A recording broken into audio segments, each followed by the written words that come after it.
Olá, meu nome é Isabela. Imagine, meu nome não foi apenas esquecido no programa memorial.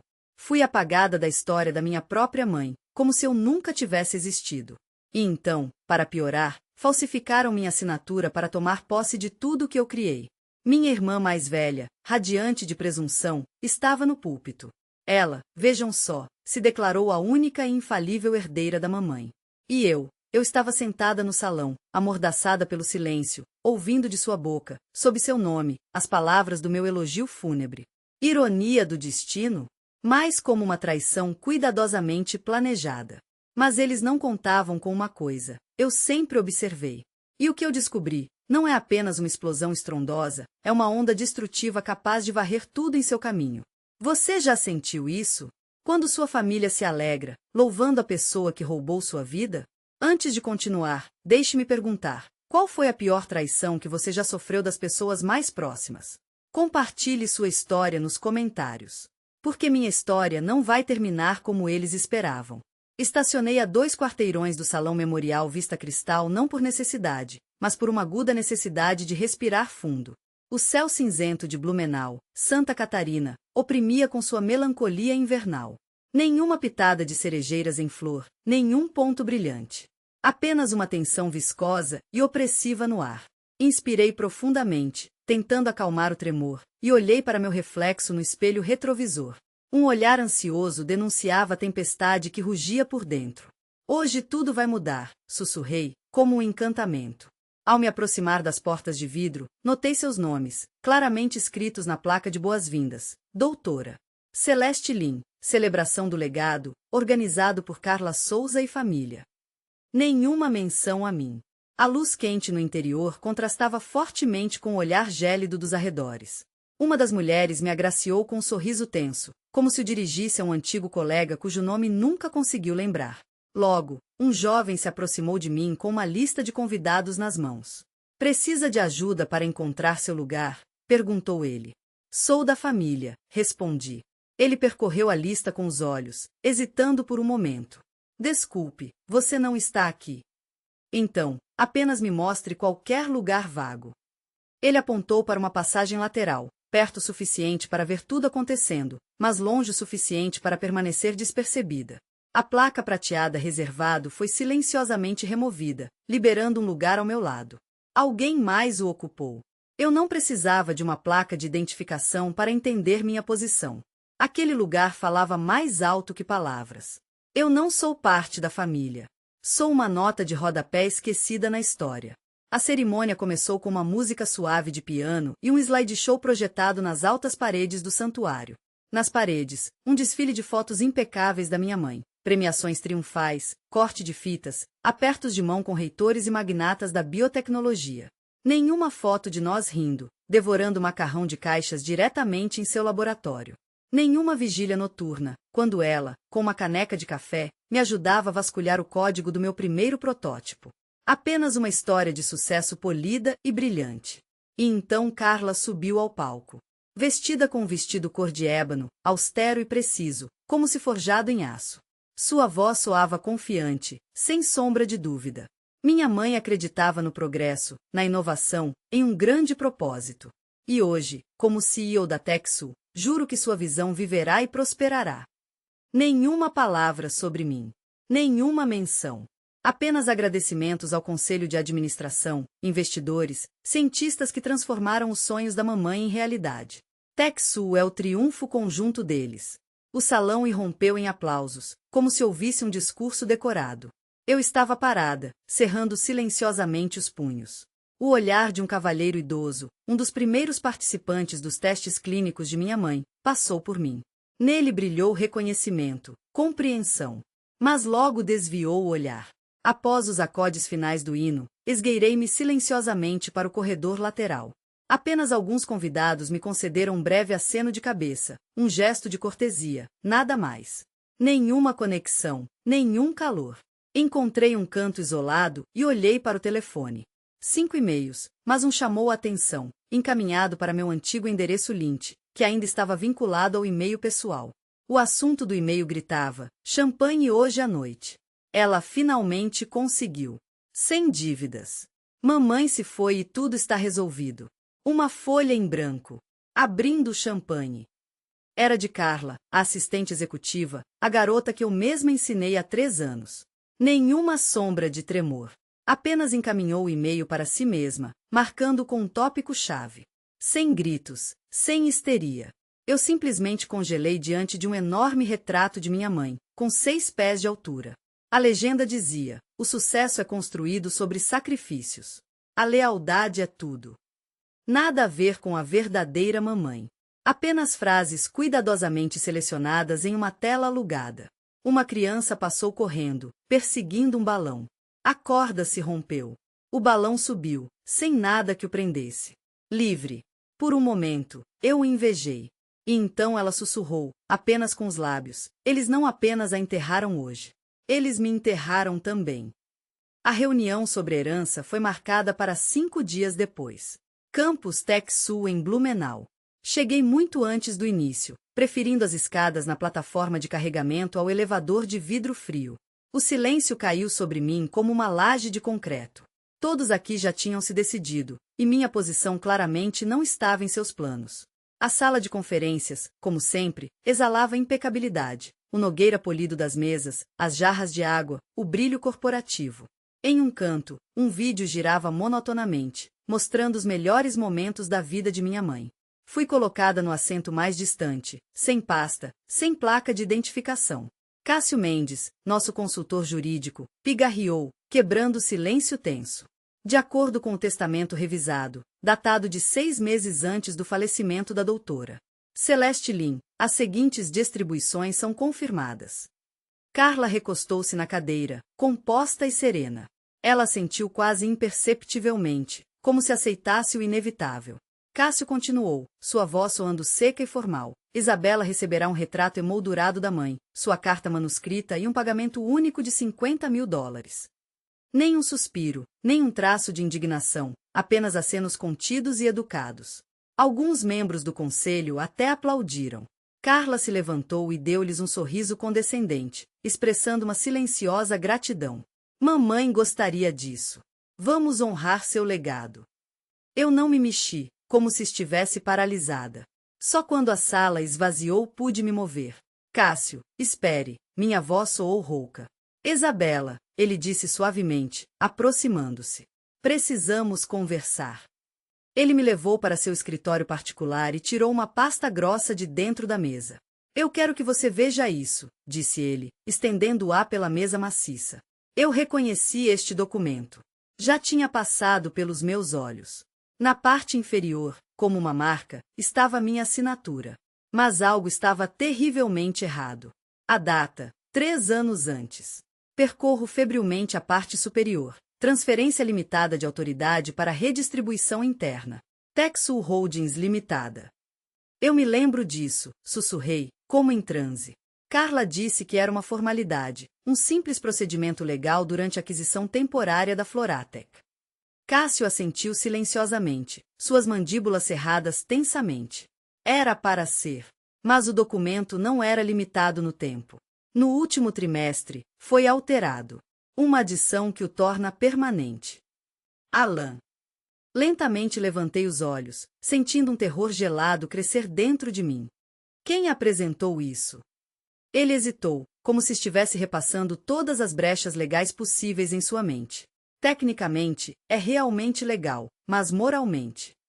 Sua voz desapareceu, afogada no silêncio sinistro do escritório. Então, ela não apenas se aproveitou disso. Ela usou friamente minha confiança, minha mão, minha assinatura, como uma arma. Recostei-me na cadeira, tentando respirar. Parecia que todo o ar havia sido sugado da sala. Meus pulmões tentavam desesperadamente inspirar alguma coisa, mas havia apenas um vazio opressivo e abrangente ao redor. O sol rompeu triunfalmente o véu de nuvens, e raios dourados, como o pincel de um artista, tocaram o chão do corredor. Saí, ainda segurando este documento maldito na minha mão. No balcão da recepção, como uma testemunha silenciosa, estava uma moldura de prata. Nela, eu e minha mãe, em um penhasco varrido pelo vento, em um abraço apertado. Naquela foto, meu sorriso era genuíno, meus olhos brilhavam com vida. Levei-o cuidadosamente para o carro e coloquei-o com a face para baixo no banco de trás, como se o estivesse escondendo dos olhos dos outros. No telefone, fiz uma captura de tela da alteração na procuração e criei uma pasta com um nome eloquente: verdade, não lágrimas. Não era apenas um nome, era meu juramento. Chega de ataques de pânico em estacionamentos. Nunca mais permitirei que Carla me apague da minha própria história. Chega de rendições silenciosas. Uma lembrança surgiu na minha mente, como uma sombra persistente. Chá na varanda dos fundos há 3 anos. Carla, com um sorriso falsamente doce, me entrega os papéis. Apenas assine aqui, diz ela, e amelaço em sua voz. Você confia em mim, não é? E eu, tola, confiei. Mas isso nunca, ouça, nunca mais acontecerá. O silêncio que se segue à traição tem seu próprio som, um zumbido baixo e visceral, constante e penetrante. Ele gruda em mim como eletricidade estática enquanto eu me sento ao lado da minha mãe no banco de trás do carro, nos levando para um show de gala em homenagem à empresa que eu ajudei a criar. 2 semanas se passaram desde aquele dia fatídico em que o testamento foi lido. A verdade caiu sobre mim como uma facada nas costas. E aqui estou eu, na celebração da herança na qual investi tudo de mim e agora me vejo apagada dela. O evento foi realizado no deslumbrante bairro da Marina da Glória, Rio de Janeiro. Um edifício moderno com uma fachada de vidro, exalando o glamour. Um lugar onde cada detalhe, desde as linhas limpas até a iluminação calibrada, gritava prosperidade. Meu convite não veio da TechSoup. Ela foi enviada por uma antiga colega, uma das poucas que ainda se lembravam da honra. Você tem que estar lá, escreveu ela. O saguão ofuscava com seu brilho e evocava uma nostalgia amarga. Enormes fotografias alinhavam-se pelas paredes, capturando etapas importantes do desenvolvimento da empresa: construção, conferências de imprensa, avanços científicos nos laboratórios. No centro do salão, como um símbolo de sucesso ascendente, erguia-se uma escultura espiral de vidro, personificando um legado nascido da inovação. Em uma tela digital, em um loop infinito, os nomes dos fundadores, visionários, figuras-chave. Meu nome não estava lá. Em cada cadeira, havia um programa do evento dobrado. Na contracapa, um retrato impecável de Carla e sua biografia, repleta de elogios. O filme comemorativo começaria precisamente às 19h10, após o qual Carla faria seu discurso principal. Eu me sentei na última fila, ao lado de uma assistente que parecia viver em seus sartvates. Mamãe, como uma pedra, sentava-se com as mãos cruzadas no colo. Depois da leitura do testamento, ela quase não proferiu uma palavra, mas não havia confusão nesse silêncio. Em vez disso, era um silêncio aprendido, refinado. Às 19h10, o salão mergulhou na escuridão. Imagens da jovem mamãe, no início de sua carreira científica, piscaram na tela. Jaleco branco, óculos, um olhar cheio de entusiasmo. E em cada momento importante, em cada avanço, em cada aperto de mão triunfante, Carla. Uma voz-over, aperfeiçoada para a comunicação com a imprensa, comentava o vídeo. Eu reconheci meu texto, retrabalhado, cortado, mas ainda meu. Então, uma cena de nossa apresentação de 2018 na Cúpula Tecnológica Global. O vídeo foi cortado impiedosamente. Eu me lembrava daquele dia, de estar ao lado dela, proferindo metade do discurso. Mas na tela, Carla estava sozinha. Meu corpo, minha voz, apagados. A mulher sentada ao meu lado se inclinou para mim. Você não participou dessa apresentação também? Eu escrevi esse discurso, minha voz soou seca e distante. Ela piscou surpresa. Ah, então é isso. Quando o vídeo terminou, Carla subiu ao palco, banhada pelos holofotes. Seu rosto brilhava com triunfo. Sou infinitamente grata a todos que colocaram suas almas neste projeto, disse ela, e havia falsidade em sua voz, especialmente aqueles que nobremente cederam espaço para novos líderes. O salão respondeu com aplausos contidos, mas eu não me virei. Eu entendia perfeitamente o que ela queria dizer. Não cederam. Eu simplesmente fui apagada. Eu me levantei do meu lugar. Mamãe me seguiu. Lá fora, sob o profundo veludo do céu e o vento cortante, ela tirou um cigarro, um gesto que eu não via há uma eternidade. Ela tragou, soltou a fumaça lentamente e disse baixinho: sabe, talvez seja assim que tem que ser agora. Você escolheu seu caminho. Eu me virei abruptamente para ela. A luz fraca de um poste de luz brincava com sombras em seu rosto. Eu não escolhi, minha voz tremia de ressentimento. Eu fui jogada fora sem cerimônia, e eles aplaudiram esse espetáculo cínico. Ela não discutiu, apenas tragou profundamente, olhando para longe, como se lá, além do horizonte, estivesse a resposta que nenhuma de nós ousava articular. Ficamos em silêncio, afogando-nos na amargura da injustiça. Finalmente, saí da calçada e chamei um táxi. Ao entrar no carro, lancei um último olhar para o prédio onde uma parte da minha alma acabará de ser enterrada. Através do vidro embaçado, vi Carla, congelada em uma pose vitoriosa com uma placa que exibia uma inscrição forjada em honra e verdade. Minha linha, uma vez nascida na agonia da inspiração, agora estava gravada sob o nome dela. E o que eu senti? Nada. Vazio. Nem raiva, nem tristeza, apenas um distanciamento frio. Após o pomposo gala, eu me dissolvi no nada por alguns dias. Nem um único e-mail, nem uma única postagem nas redes sociais, nenhuma resposta às ligações daqueles que antes lutavam para estar ao meu lado.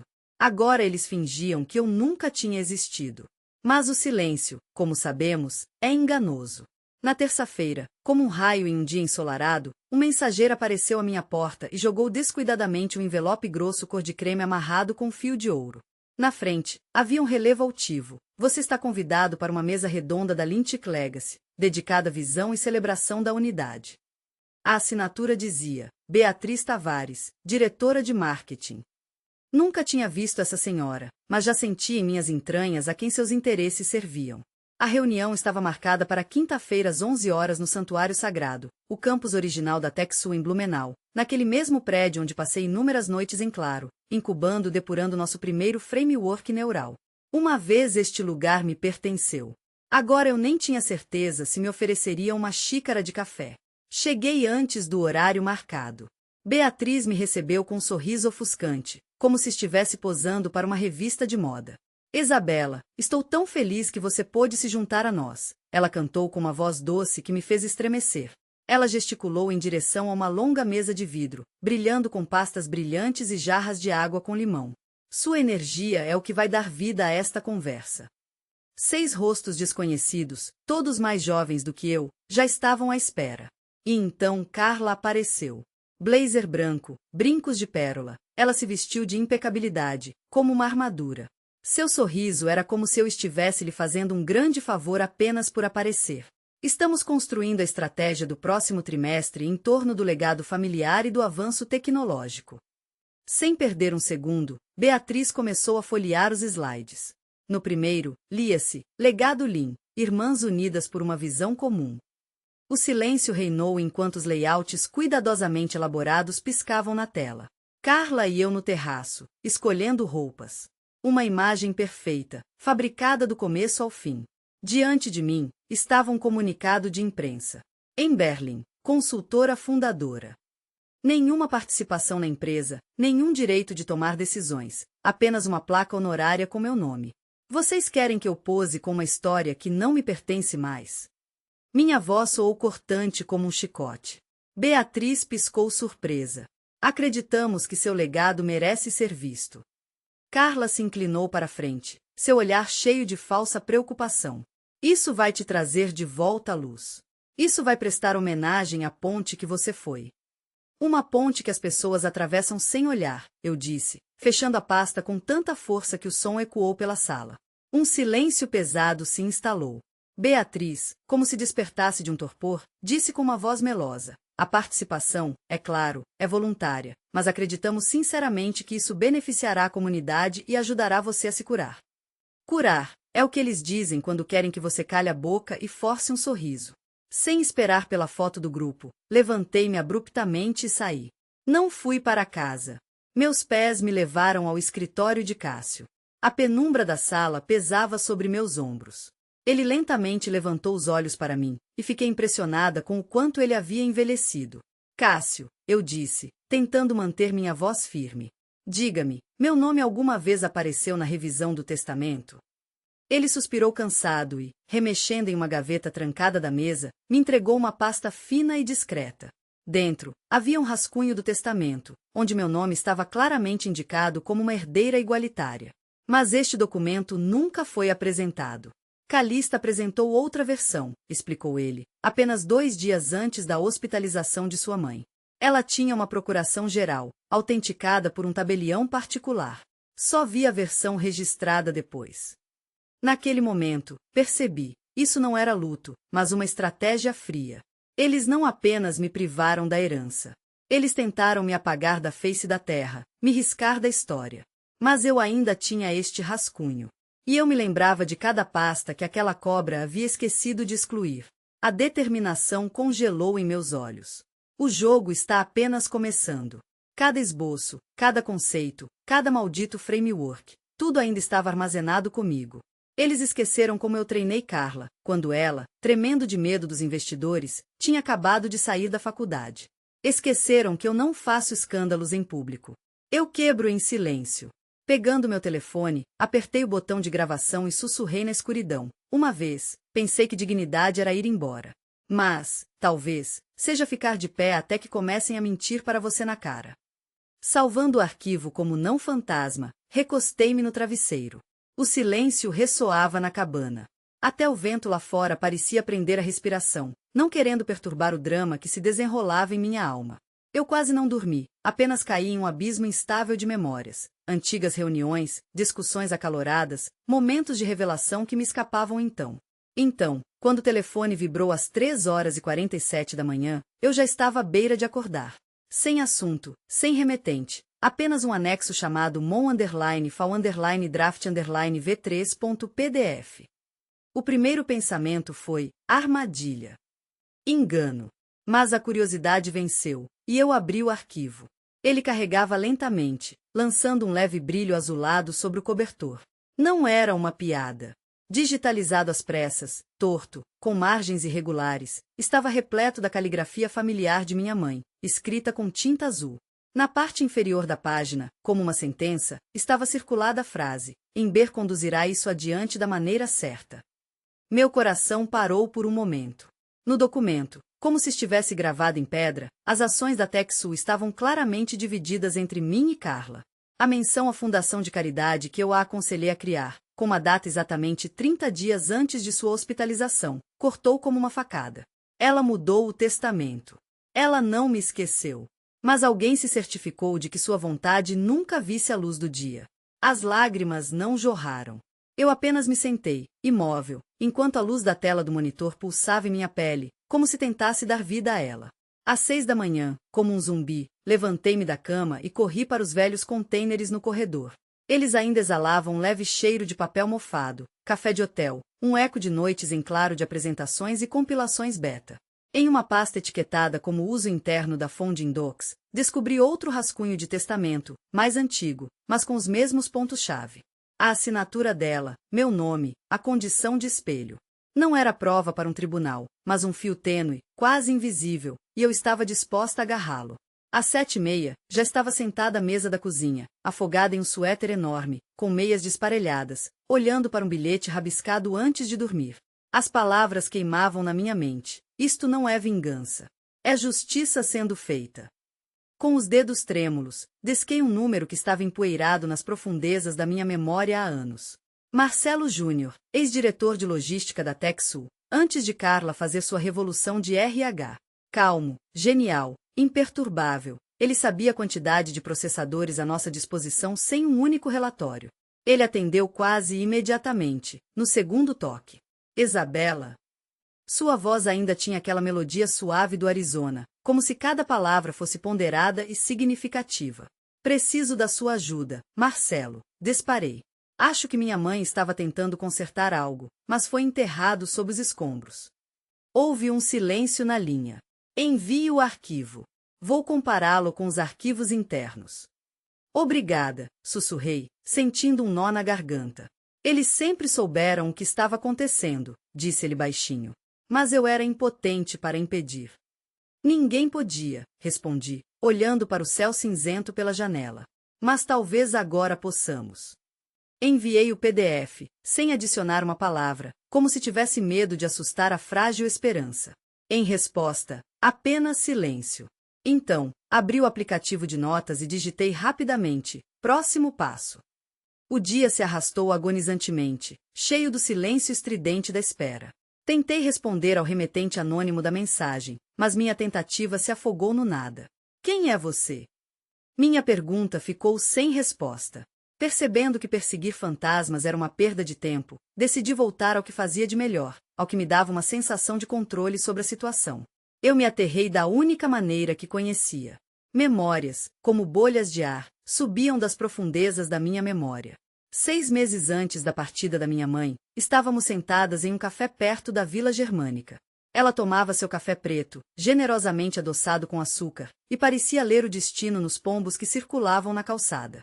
Sua irmã tem um fogo ardente, disse ela, sem tirar os olhos dos pássaros. Carla está consumida por si mesma. Mas você tem calma. É isso que vai te ajudar a resistir à tempestade. Na época, essas palavras não soaram como uma despedida. Mas agora, olhando para trás, ouço algo muito diferente nelas. Mamãe via através de tudo. Ela percebeu as ambições de Carla e minha paciência. Só não podia imaginar que Carla transformaria suas aspirações em armas. Naquela noite, abri uma nova página no meu velho caderno amarelo.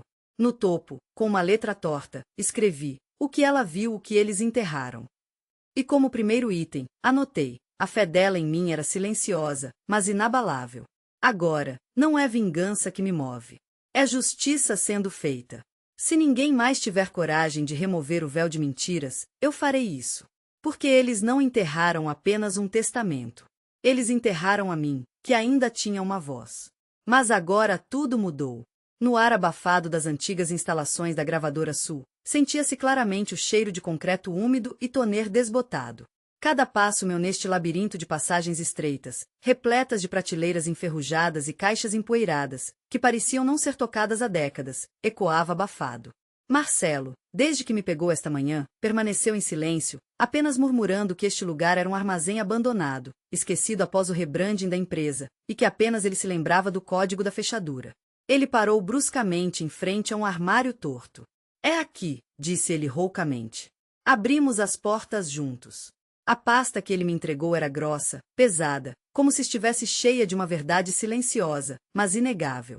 Eu os guardei, disse ele, olhando para o lado, porque acreditava que um dia haveria alguém que precisaria da versão não embelezada para os investidores. Lá dentro estavam nossos primeiros planos estratégicos, minhas anotações justapostas aos rascunhos dele, uma apresentação assinada por mim e minha mãe, um panfleto do nosso primeiro encontro, onde meu nome aparecia em primeiro lugar na lista. Fiquei paralisada, olhando para uma fotografia. Mamãe, Carla e eu, 3 rostos felizes, banhados em sorrisos. A legenda da foto dizia: Os cérebros da Lynch. E a data? 4 anos antes de eu ser apagada da história. Eu não desapareci, sussurrei, mal conseguindo conter o tremor na minha voz, eu apenas fui reescrita. Uma mistura de raiva e determinação fervia dentro de mim. Meus olhos ardiam com as lágrimas que se aproximavam. Marcelo permaneceu em silêncio, mas seu silêncio gritava mais alto do que palavras. 1 hora depois, a porta se abriu com um gemido suave, deixando entrar um jovem. Um capuz puxado para baixo escondia seu rosto, e os óculos embaçados revelavam nervosismo. Ele mal parecia ter mais de 27 anos. Você é Isabela? Perguntou ele, como se duvidasse do que via. É estranho te ver. Você não está mais no sistema. Esse é o problema, respondi, sentindo a raiva crescer dentro de mim. Ele abriu apressadamente seu laptop, e um disco espelhado apareceu na tela. Eu estava na equipe de transição durante o rebranding, explicou ele, ajeitando os óculos nervosamente. Eu não deveria ter mantido o acesso, mas salvei alguns registros. Ele abriu uma pasta com o nome enigmático Legacy_Overhead_Backup. A tela se encheu de linhas de metadados, edições internas, um fluxo caótico de informações. Fixei meu olhar nos detalhes. Sob a rubrica Gerente de Projeto, meu nome havia sido implacavelmente substituído. Nas referências aos fundadores, vazios gritantes. E sob a autoria do discurso do programa, o nome de Carla, grosseiramente impresso sobre meu arquivo, datado daquela semana em que estive no hospital. Eles não te deletaram, murmurou ele, como se não acreditasse em seus próprios olhos. Eles redirecionaram tudo. Fizeram com que você simplesmente desaparecesse, se tornasse uma sombra. Eu não conseguia desviar o olhar do registro alterado do meu discurso, aquele que fiz perante o Conselho de Administração. A data não deixava dúvidas. Aconteceu quando eu estava deitada em um leito de hospital. Marcelo, até então imóvel, colocou sua grande palma na mesa, cobrindo meus dedos. Em seu olhar, lia-se uma fúria não disfarçada. Isso não é apenas dor, Isabela, disse ele com ênfase. Isso é sistema. Isso é intenção. Intenção é a chave, enfatizei, especialmente em um tribunal. Leonardo pigarreou, como se estivesse tomando coragem. Há mais uma coisa. Correspondência eletrônica entre o Departamento de Relações Públicas e a agência de branding. Eles estão usando uma frase como remover todos os fundadores não estratégicos da história pública. Ele hesitou, e eu percebi que estavam falando apenas de mim. Me envie isso, exigi, sentindo a raiva borbulhar dentro de mim. Tudo isso. Ele me entregou um pendrive, evitando olhar nos meus olhos. Está tudo aqui. Não sei o que você vai fazer com isso, mas as pessoas precisam saber a verdade. Saímos do escritório quando o sol já havia se escondido atrás das colinas de Blumenau, lançando longas e sinistras sombras no beco estreito. Em casa, espalhei todas as evidências na mesa de jantar. Pendrives, documentos impressos, cadernos jurídicos rabiscados, minha vida, despedaçada em fragmentos. Então, respirando fundo, apertei o botão gravar no telefone. A câmera estava olhando diretamente para mim. Sem maquiagem, sem filtros, apenas a verdade nua e crua. Conselho de administração, comecei, olhando diretamente para a lente, e todos que se perguntam para onde eu desapareci. Ao contrário da crença popular, eu não estava agindo por impulso. Não, eu estava me movendo silenciosamente, metodicamente, como um jogador de xadrez, calculando cada movimento. Eu examinei meticulosamente as evidências, datas, registros, videoclipes, comparando fatos. Nem um único grito, nem uma sugestão de ameaça, apenas uma análise fria e calculista. Dei voz aos fatos, revestidos na forma de documentos, falando por mim com uma força que eu nunca fui capaz de fazer. Em seguida, enviei um e-mail para Cashvol. Assunto do e-mail, briefing preliminar em anexo. No corpo do e-mail, apenas algumas palavras, agindo não por raiva, mas com a cabeça fria. No caderno, no entanto, rabisquei. Eles apagaram meu nome da parede. Agora eu o esculpirei na própria fundação. Ao entrar na sala de reuniões em Campinas, senti as conversas cessarem, como se alguém tivesse desligado o som abruptamente. Dezenas de pares de olhos se voltaram para mim. Eu não precisava levantar a voz, minha presença por si só era uma declaração. Eu não pisava nesta sala há mais de 4 anos. A secretária, sentada à mesa, mal me lançou um olhar até escanear seu tablet. E então ela pareceu paralisada. Seus dedos congelaram sobre a tela, incapazes de se mover. Meu nome não estava em lugar nenhum. Nem na lista de participantes, nem na pauta, nem mesmo no slide de boas-vindas que rodava na tela, nem no livro de visitas, onde um dia eu fui a principal oradora. Eu estava preparada para isso. Por isso, não trouxe nada comigo, exceto meu telefone e um envelope lacrado, apertado em minha mão esquerda. Sem laptop, sem assistente, nem mesmo a pasta polida habitual com documentos. Apenas eu e a verdade que eles tentaram enterrar sob uma camada de mentiras por anos. Na beira da mesa de conferência de vidro, como uma alma perdida, havia uma cadeira vazia. Não ao lado de Carla, sentada à cabeceira, não na frente, mas em algum lugar ao lado. Meu olhar foi atraído por ela e eu congelei. Esta cadeira permanecerá vazia não porque eu não pertenço a este lugar, mas porque me recuso a jogar pelas regras deles. Carla, vestida com blazer creme impecável, como se tivesse saído da capa de uma revista, pigarreou, chamando a atenção. Agradeço a todos por participarem da revisão trimestral da marca de hoje, começou ela com um sorriso forçado. Quero começar reapresentando nossa missão, o legado através da inovação e os valores que nossa mãe incutiu nesta empresa. Não nossa mãe, não o legado dela sozinha, passou pela minha cabeça. Sua voz soava doce e falsa, como se estivesse coberta por uma espessa camada de verniz.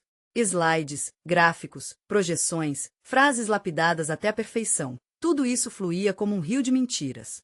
E então, quando ela passou para o segundo ponto de seu discurso, eu dei um passo à frente. Sem gritos, sem acusações. Simplesmente, com uma fria determinação, movi o envelope lacrado sobre a superfície brilhante da mesa em direção ao principal consultor jurídico da Lintex. O som do selo de cera quebrando ao deslizar sobre o vidro ecoou pela sala quando o envelope parou bem diante dele. Suponho que isso seja apropriado aqui, disse eu, olhando diretamente nos olhos de Carla, já que estamos discutindo o legado. Carla tropeçou, perdendo o fio de seu discurso. Dentro daquele envelope, o testamento original, assinado e datado. E meu nome, ao lado do dela. Em minhas mãos, uma nota trêmula, escrita pela mão de minha mãe. Amber levará isso adiante, como deve ser. Dentro, provas irrefutáveis de falsificação, metadados, não deixando dúvidas. Cartas de Marcelo, confirmando minha autoria do projeto. Uma confissão autenticada de Leonardo, o administrador do sistema, detalhando como meu trabalho foi apagado da memória do sistema. E o último e-mail da minha mãe, enviado ao consultor jurídico 2 semanas antes de sua repentina hospitalização. Pedi a Calista para interromper todas as alterações até meu retorno. Amber e eu precisamos esclarecer algumas coisas. Eu devo isso a ela. No instante em que quebrei o selo de cera, Carla estremeceu como se tivesse sido tocada pelo fogo. Eu não vim aqui pelo que me foi tirado, sussurrei, sentindo a raiva borbulhar por dentro. Estou aqui para restaurar a verdade. Atrás de Carla, a tela acendeu.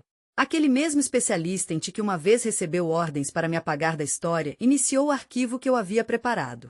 Sem palavras, sem apresentações, apenas provas irrefutáveis. A primeira apresentação da empresa. Minha voz, saindo dos alto-falantes, falando sobre os slides criados por minhas mãos. Reuniões, uma após a outra, com potenciais investidores. Lembro-me de como minha mãe apertou minha mão com força quando fechamos nossa primeira rodada de financiamento. Na foto tirada então, nós três, eu, Carla e minha mãe, irradiamos felicidade. E de repente, como um trovão, uma voz em off diz: você apagou a filha, mas não pode com o alicerce. O silêncio na sala tornou-se palpável, como uma névoa densa. Nem um único som, nem tosse, nem farfalhar de papéis. Um dos membros do conselho de administração inclinou-se para a frente, perfurando-me com o olhar. Isso é verdade? Carla permaneceu em silêncio. Sua mandíbula se contraiu, seus olhos, cheios de confusão, fixaram-se em mim, mas os nós dos dedos esbranquiçados, agarrados à borda da mesa, revelavam seu estado. Por hoje, terminei, disse eu, tentando manter a calma na voz. Mas espero que vocês examinem cuidadosamente todos os materiais apresentados. Sem drama ou escalada desnecessários. Virei-me e saí da sala, deixando para trás um silêncio opressivo como veludo.